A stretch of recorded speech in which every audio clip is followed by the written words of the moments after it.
Ya tentunya awalnya sih ke Malang ya kayak awalnya ya wah denger lihat di Twitter aja tuh rasanya tuh udah kayak wah ngeri banget ini masa kejadiannya kayak gitu kan. Wah bakal kuat nggak nih aku kayak gitu. Nah yang paling parah emang di G13 karena jadi kan itu ada pintu besi gitu kan. Itu tuh sampai peyok keluar gitu loh. Dan susah napas gitu. Udah ketindihan, dia nindihin orang udah ketindihan lagi gitu. Ada supporter lain yang nyemangati gitu, istilahnya tuh neriakin, "Mas ayo Mas, kamu bisa gitu. Kamu bisa keluar dari sini gitu." Ya di sana tuh ya kayak sedih dan sedihnya tuh sedih yang kok bisa gitu loh kayak gini gitu. Kok bisa ya yang gas air mata tuh ditembakin kayak gitu.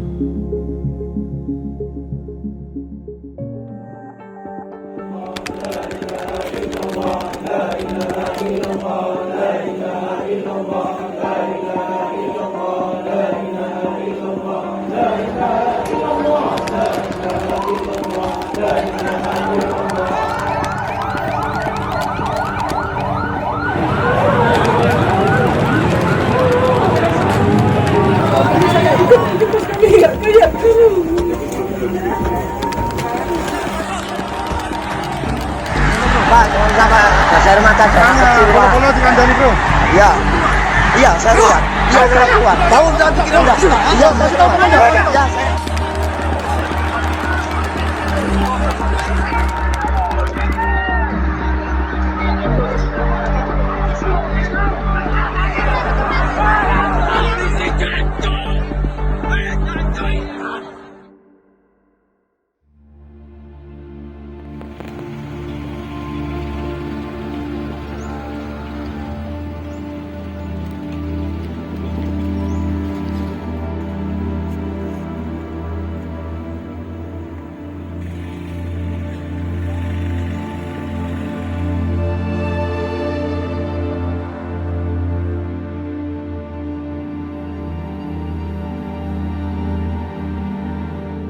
Ya, nama saya Arif Budi, saya wartawan dari bolatimes.com. Nah, kerja di Bolatimes itu udah hampir 2 tahun. Awalnya sih nggak menduga sih kalau bakal ada tragedi Kanjuruhan itu karena ya pas itu kan kayaknya tanggal 1 Oktober tuh ya malam minggu tuh ya nggak nonton pertandingannya sih, cuman lihat skor Persebaya sama Arema itu 3-2 menang Persebaya. Terus ya udah habis itu karena malam kan lanjut tidur tuh pas sampai rumah kan itu dari luar lanjut tidur, baru paginya itu ditelepon sama kantor tiba-tiba disuruh berangkat aja itu ke Malang. Suruh berangkat Malang tuh kayak emang ada apa, terus aku nyari-nyari di Twitter di ini ternyata ya itu udah terjadi tragedi itu yang menewaskan banyak supporter itu.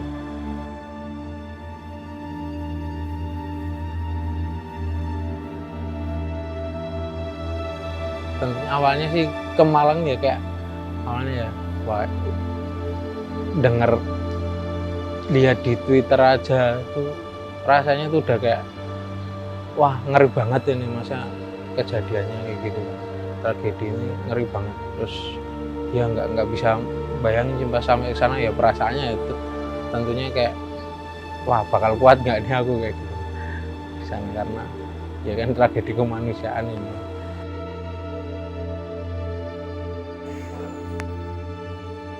Ya di sana tuh pas aku muter tuh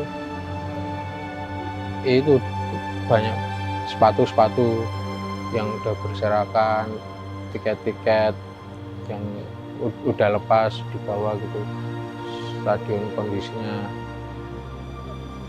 bisa dibilang ya chaos gitu loh, udah kacau gitu.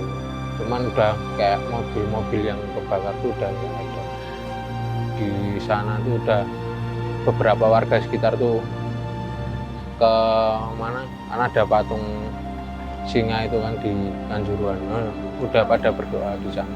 Saya buat mengenang para korban, mendoakan para korban gitu.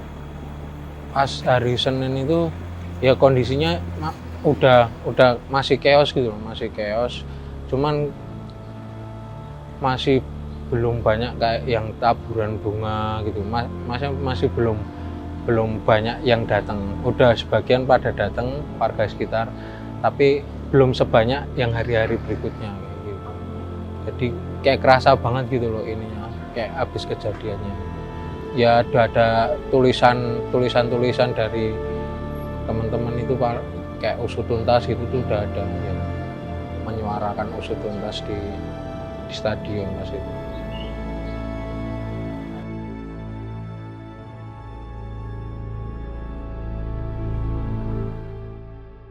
Pas hari pertama itu di stadion itu nggak begitu lama, cuman muter aja ngelihat kondisi yang pintu-pintu itu yang katanya ketutup itu kan, terus muterin stadion.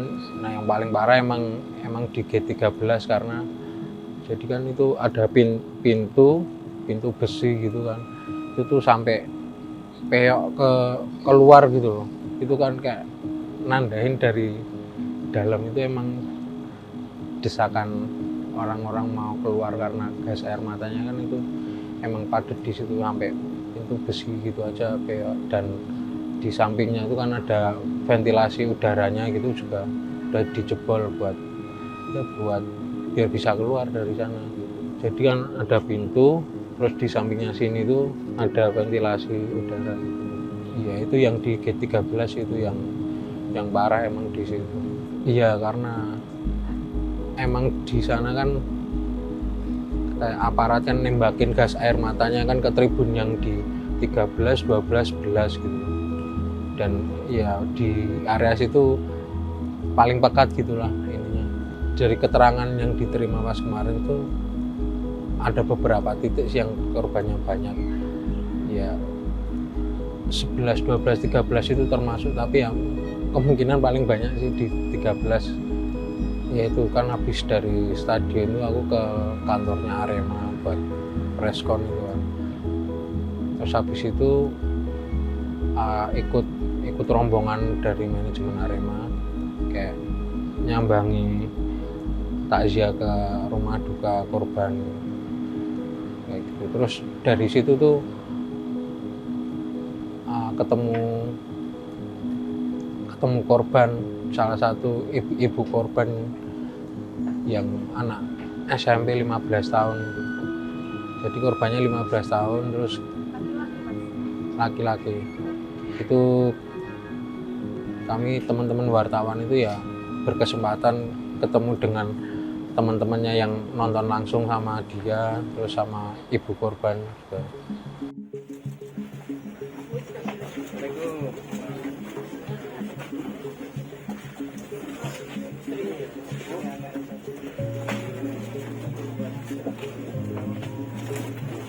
Ya kalau dari pengakuan teman-temannya sih ya di dalam stadion pas jadi kerusuhan itu emang kondisinya apa ya, kondisinya tuh ya emang panik gitu loh, desak-desakan semua. Karena kalau korban itu berangkat sama temennya ada kalau nggak 9 orang atau 10 orang gitu rombongan. Ya usianya masih SMA kelas 1-an itu 15-16 tahun.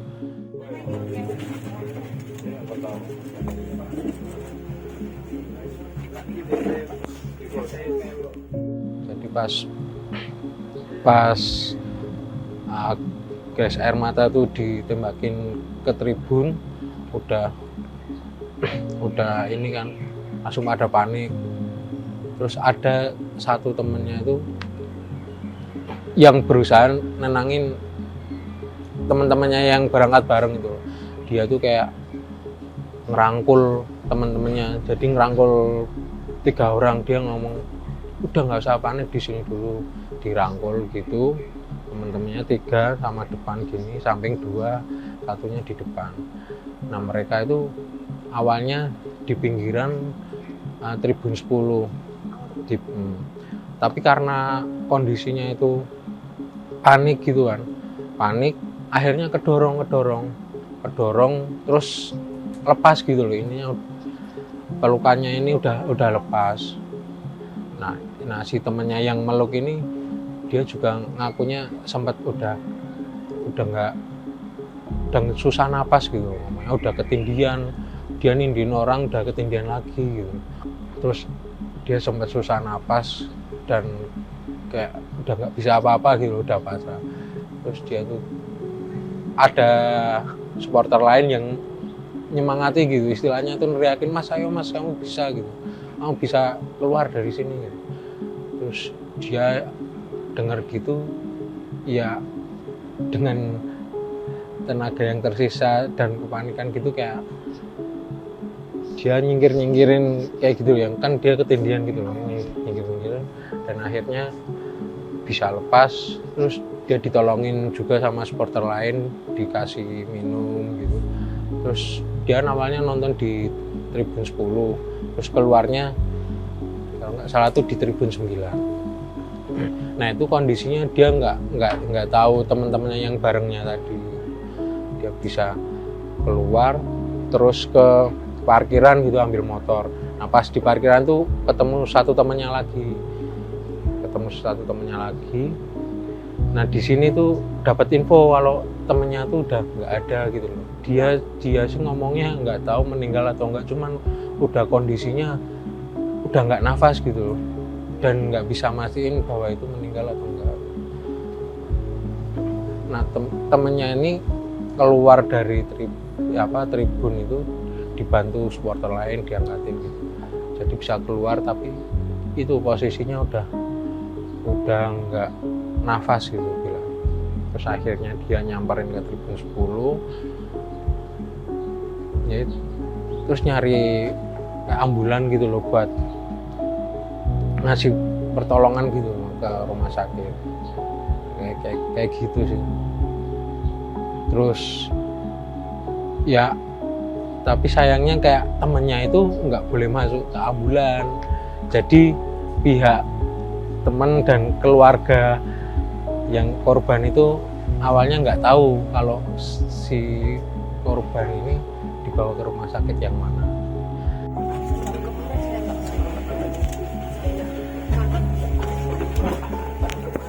Kalau mungkin saya ikut, mungkin terus kami nggak kayak dulu.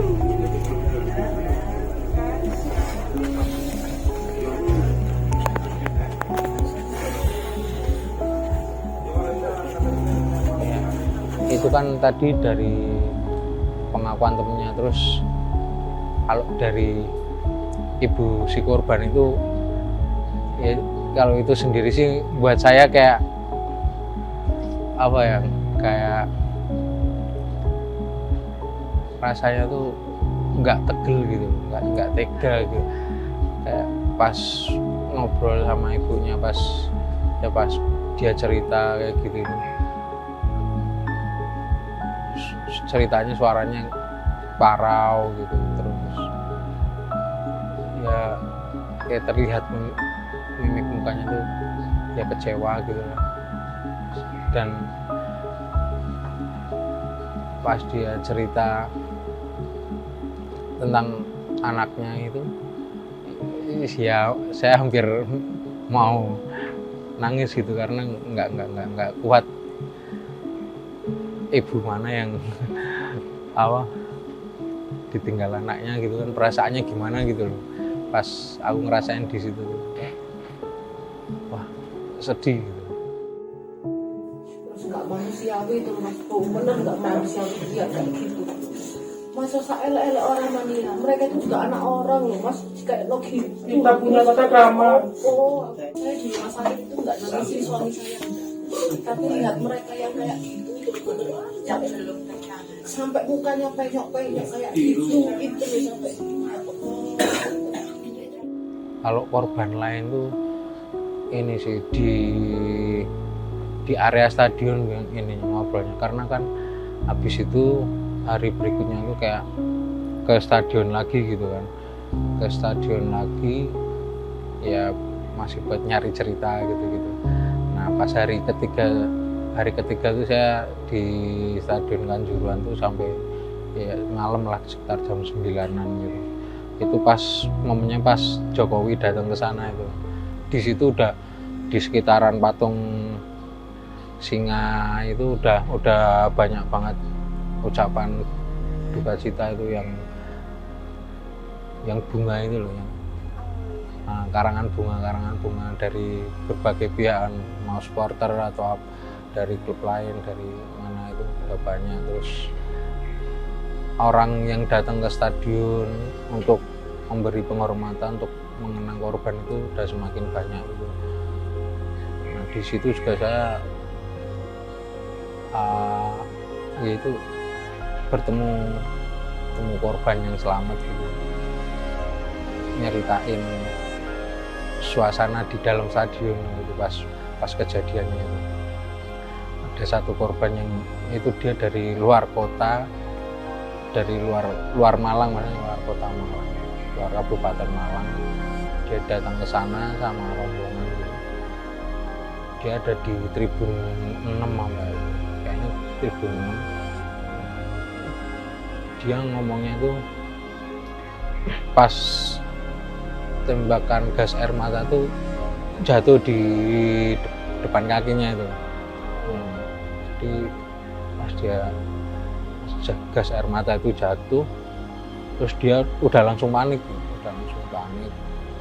Dia nonton sama istrinya juga, dia berusaha untuk nyelamatin diri dan ya sel yang dibawanya terus dilingkarin ke istrinya biar nggak sesek kan gitu. Terus dia juga cerita kayak ngambilin air minum yang berserakan gitu, air buat dibasahin ke sel terus untuk diminum. Ya di sana dia kayak mencari jalan kehidupan gitu loh, keluar dari stadion.